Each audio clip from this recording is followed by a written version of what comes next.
Hey guys, Youngblood with you, and on today's journey through the Starmap, we're leaving the Davian system and heading through the jump point over to the Kilian system, which has really become a symbol of military strength for the UEE.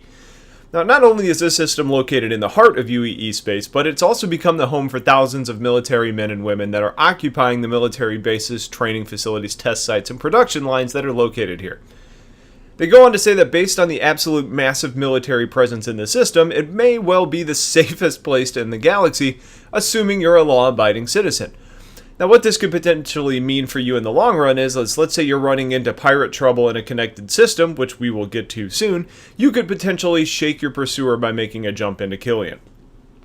The system's actually pretty large as far as planet total is concerned, and they're all in orbit around a Type G dwarf star.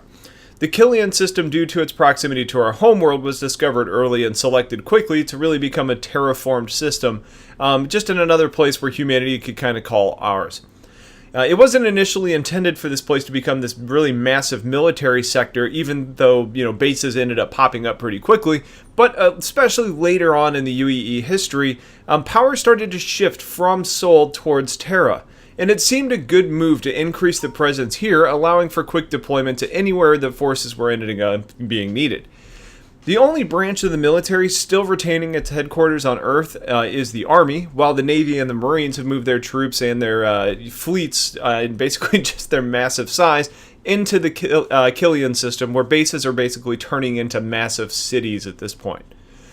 Based on the bases and just the number of troops, we've actually seen an increase in civilian population to the point that Kilian is now represented in the Senate. As expected, commerce revolves around keeping the military going, so we see lots of arms dealers moving into Kilian to try and sell off their goods. The first planets that we're going to talk about are actually a trio of planets that all share the same orbit, and they're called the Three Sisters.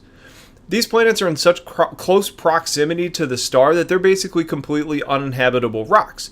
The first sister is labeled as a puffy planet, while the second and third are protoplanets. But all three have limited resources on them, which have kind of made them a really good location for the testing of weapons, really making the defining features on these planets just craters and scars from years and years of energy weapons and bomb blast and railgun impacts.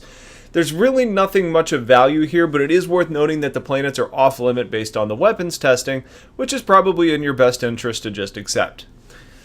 The next planet in the secondary orbit is actually Kilian 4, known as Magma. The planet is covered in volcanoes that are very active, and we see lots of superheated metals and magma all over the planet.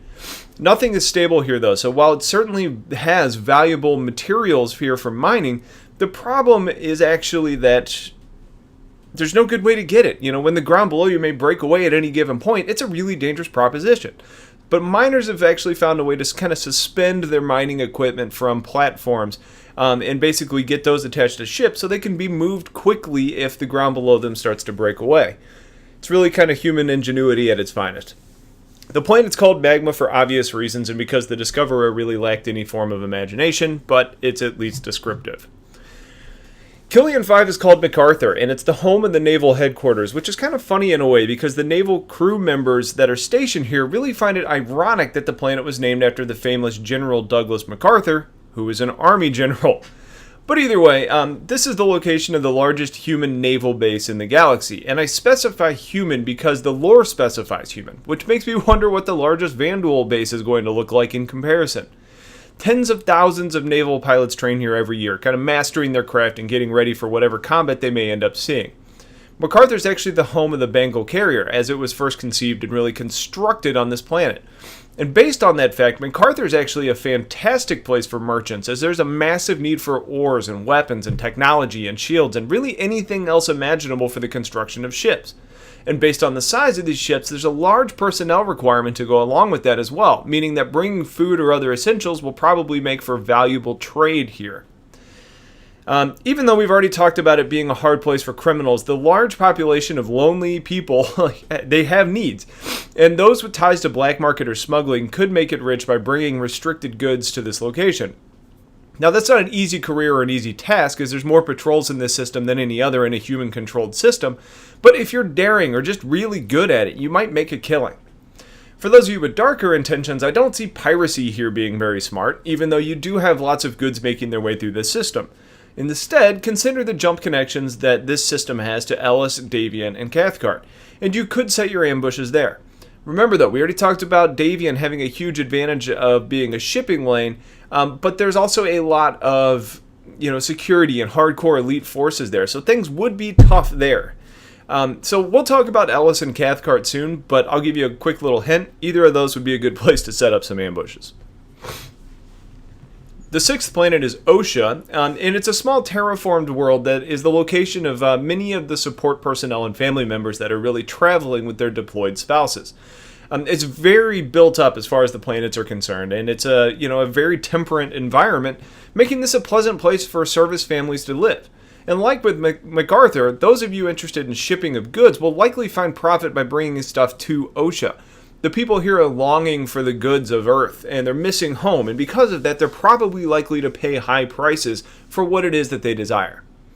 Keen is the seventh planet and is another world populated by civilians. That being said, while Osha is more tied to the families of military members, Keen is the home of business and corporate people who have some tie to the military. So basically, if you're a contractor, you're very likely to be stationed somewhere on Keen.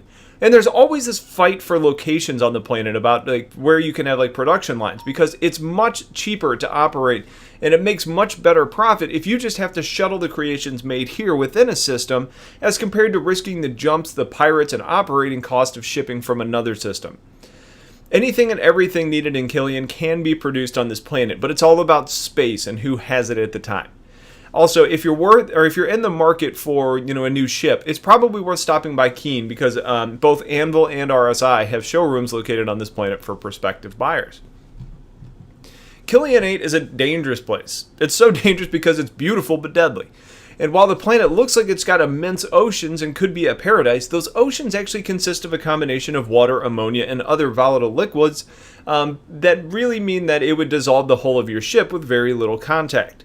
And if the hulls of ships can't survive, neither can your spacesuit, or any spacesuit that's been tested to this point. So no swimming on Kilian 8.